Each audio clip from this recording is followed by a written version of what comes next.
Les démocrates de la Chambre des représentants des États-Unis disent qu'ils voteront probablement pour la destitution du président Donald Trump mercredi prochain. Le vote devrait se dérouler principalement en fonction du courant des partis.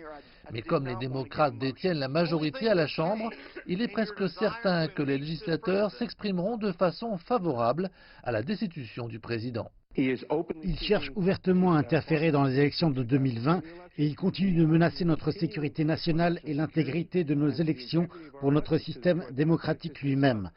Nous ne pouvons pas permettre que cela continue. Vendredi dernier, la commission judiciaire de la Chambre a voté en faveur de l'envoi de 2 chefs d'accusation contre Donald Trump à la Chambre plénière pour abus de pouvoir et obstruction du Congrès dans ce que les démocrates appellent une tentative de faire pression sur l'Ukraine pour déterrer des histoires concernant l'adversaire politique du président Trump. Le président américain, quant à lui, insiste sur le fait qu'il n'a rien fait de mal. On peut voter contre la destitution sans être pour autant d'accord avec certaines politiques et certains comportements. Cela repousse le processus sénatorial où un procès devrait probablement avoir lieu en janvier. Alors que le pays semble divisé sur la mise en accusation, une petite majorité semble en faveur de juger le président. Dans un signe indiquant que les républicains vont presque certainement acquitter le président, le leader républicain Lindsey Graham a déclaré qu'il travaillerait avec la Maison-Blanche pour blanchir Donald Trump. J'essaie de donner le signal assez clair selon lequel j'ai pris ma décision. Je n'essaie pas de prétendre être un juste juré ici.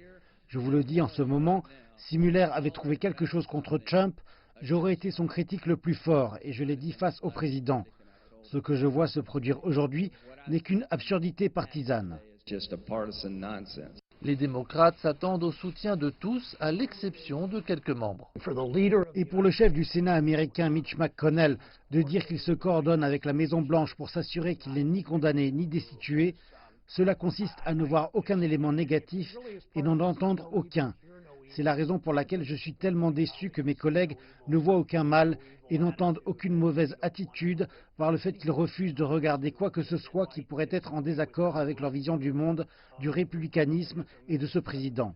Pour être reconnu coupable lors du procès au Sénat, une vingtaine de républicains devraient se prononcer favorablement à la destitution du président. La question est de savoir si un seul pourrait en être capable.